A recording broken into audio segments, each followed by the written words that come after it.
नमस्कार दोस्तों, नमो भारत न्यूज़ में आप सभी का एक बार फिर से स्वागत है। दोस्तों, गलवान में मुंह की खाने के बाद चीन जिस बौखलाहट में है उससे साफ है कि वो रोज़ नए तरीके ढूंढ रहा है कि कैसे भारत को ज़्यादा से ज़्यादा नुकसान पहुंचाया जा सके।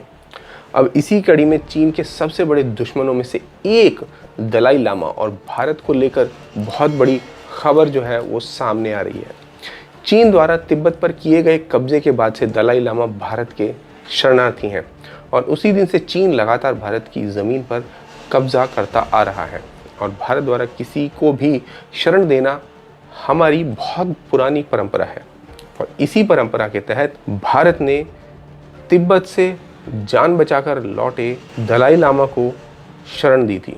दोस्तों, भारत की ये परंपरा कोई आजकल की नहीं है, ये परंपरा हमारी सदियों पुरानी है। आपको याद होगा, भगवान श्री राम ने भी विभीषण जी को शरण दी थी जब वे लंका से भाग कर आए थे और भगवान श्री राम के चरणों में शरण मांगी थी और उनकी रक्षा भी की थी।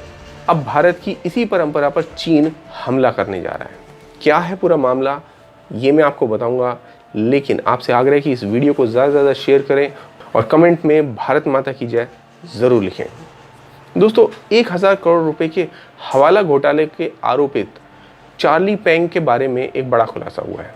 चार्ली पेंग, ये इसका असली नाम नहीं है, इसका असली नाम है लुओ सेंग। जांच एजेंसियों को पता चला है कि चार्ली पेंग दिल्ली में कुछ लामाओं से संपर्क में था और पेंग के मामले की जांच कर रही एजेंसियों को शक है कि वह बौद्ध धर्म के सर्वोच्च गुरु दलाई लामा और उनके सहयोगियों की जानकारी जुटा रहा था। शुरुआती जांच में पता चला है कि चार्ली पेंग ने दिल्ली में मजनू का टीला में कुछ लामाओं और अन्य व्यक्तियों को पैसे दिए थे। निगरानी से बचने के लिए पेंग ने बातचीत करने के लिए चीनी इनक्रिप्टेड एप्लीकेशन वीचैट का इस्तेमाल किया था। 29 जुलाई को भारत सरकार ने सुरक्षा और गोपनीयता के मुद्दों का हवाला देते हुए 59 चीनी ऐप्स को प्रतिबंधित कर दिया था। भारत में रहकर हवाला रैकेट चला रहा चार्ली पेंग एक जासूसी नेटवर्क का भी हिस्सा था। उसने अन्य चीनी नागरिकों के साथ मिलकर चीनी शेल कंपनियों के नाम से बैंक के खाते खोले और करीब 1000 करोड़ रुपए की मनी लॉन्ड्रिंग कर डाली, जिसके बारे में मैंने अभी कुछ दिनों पहले आपको खबर दी थी और आपको बताया था कि कैसे अलीबाबा जैसी बड़ी कंपनियों को भी भारत ने बाहर का रास्ता दिखा दिया था। इसके अलावा ऐसी बड़ी कंपनियों के ऊपर जो देश में जासूसी करने का जिनके ऊपर आरोप था या देश के ऐसे नागरिकों का जो कंपनियों में काम करते थे उनका शोषण करने का आरोप था, उनको अच्छी तरह से नाप दिया गया था। आपको बता दें, फिलहाल इनकम टैक्स डिपार्टमेंट से लेकर कई एजेंसियां उससे पूछताछ कर रही हैं और मीडिया रिपोर्ट के मुताबिक पूछताछ में पेंग ने खुलासा किया है कि चीनी खुफिया एजेंसी ने उसके जरिए दिल्ली में निर्वासन में रह रहे तिब्बतियों को घूस देने की कोशिश की। चीनी एजेंसियों के निशाने पर मजनू का टीला में रहने वाले लामा और भिक्षु थे और पेंग ने सीधे पैसा नहीं दिया, लेकिन अपने ऑफिस स्टाफ के जरिए रकम भिजवाई। जिन लोगों को पैसा दिया गया उनकी पहचान अभी नहीं हो सकी है। पेंग का दावा है कि उसके स्टाफ ने जिन पैकेट्स में पैसे दिए उनमें से 2 से 3 लाख रुपए थे और 2014 के बाद से पेंग ने दिल्ली और हिमाचल प्रदेश में दलाई लामा की टीम में भी घुसपैठ करने की कोशिश की थी। आपको बता दें कि हिमाचल में धर्मशाला में दलाई लामा का घर माना जाता है, जहाँ पर उनका महत्वपूर्ण मठ है, वहाँ पर भी इन्होंने घुसपैठ करने की कोशिश की। पेंग ने पूछताछ में बताया कि उसने पहली बार 2014 में भारत में कदम रखा था और चार्ली पेंग ने दिल्ली में सबसे पुराने और पहले नूडल्स का कारोबार शुरू किया था। इसमें आगे बढ़ते हुए बड़े हवाला रैकेट तक जा पहुंचा था ये इस सब के द्वारा।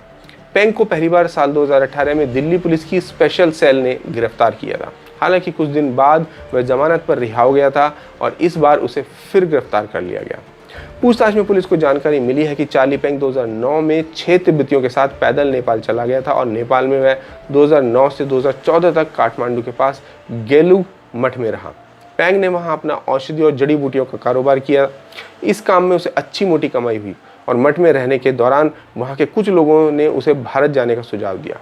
उसे सुझाव में बताया गया कि वहाँ वह अच्छा पैसा कमा सकता है। इसके बाद चार्ली पेंग साल 2014 में बस से काठमांडू से नई दिल्ली के मजनू का टीला आ गया और मजनू का टीला इलाके में वह पंजाबी बस्ती में रहने लगा।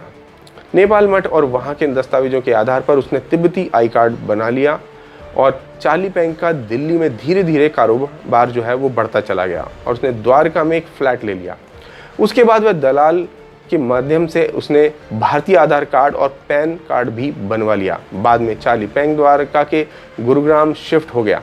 अब हवाला नेटवर्क का पता चलने के बाद पुलिस उससे और भी कई मामलों में पूछताछ कर रही है।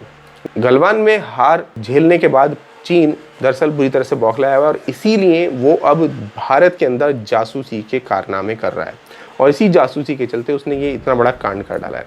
आपको बता दें कि जो इनकम टैक्स विभाग है उसने इस मामले में दिल्ली के चार्टर्ड अकाउंटेंट को भी शिकंजे में लिया है, जो हवाला ट्रांजैक्शन करने में चार्ली का मददगार हुआ करता था।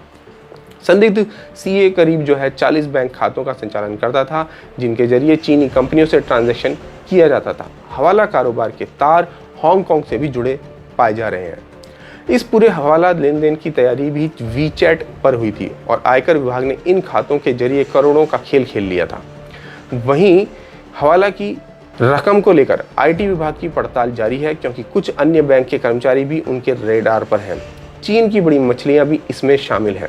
आयकर विभाग ने यह भी खुलासा किया है कि काली कमाई के इस गोरख धंधे में बीजिंग की बड़ी कंपनियां भी शामिल हैं, जो साजिश को अंजाम देने के लिए अपने ही देश की छोटी चीनी कंपनियों को फर्जी खरीद पत्र जारी करती हैं और उसके बाद बोगस बिल के जरिए तैयार हुई रकम का इस्तेमाल दलाई लामा जैसे धर्मगुरुओं की जानकारी जुटाने और उनकी जासूसी करने में इस्तेमाल की जाती है। ये पैंग भी इसी एक बड़े रैकेट का हिस्सा था और इस बड़े रैकेट को चलाने वाले कौन थे?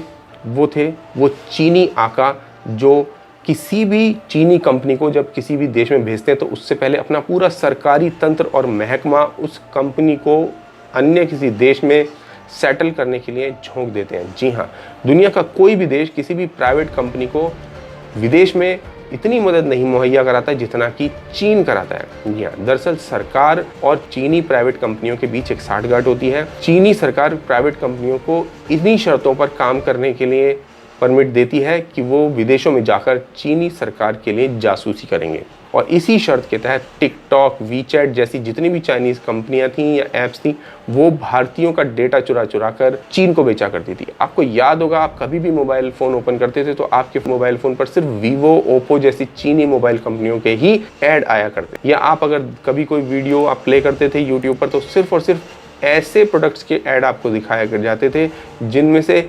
90% केवल और केवल चीनी कंपनियां हुआ करती थीं। लगभग दुनिया का सारा माल चीन से प्रोडक्ट होकर आता है या प्रोड्यूस होकर आता है। इसके बावजूद भी ऐसी कंपनियों के एड्स ज़्यादा दिखाई देते थे जो सीधे सीधे चीनी कंपनियां थीं या मेड इन चाइना कंपनियां हुआ करती थीं। इसका मतलब साफ है कि भारत के नागरिकों का डेटा चुराकर उनको टारगेट करके सेलेक्टिवली अपने प्रोडक्ट्स बेचे जा रहे थे, उनकी जानकारियां तक चुरा ली गई थी। तो दोस्तों, आपका इस पूरी खबर पर क्या विचार है, हमें कमेंट बॉक्स में लिखकर बताएं। धन्यवाद। जय हिंद। वीडियो को लाइक, सब्सक्राइब और शेयर करना ना भूलें। अपने विचारों को कमेंट बॉक्स में लिखकर हम तक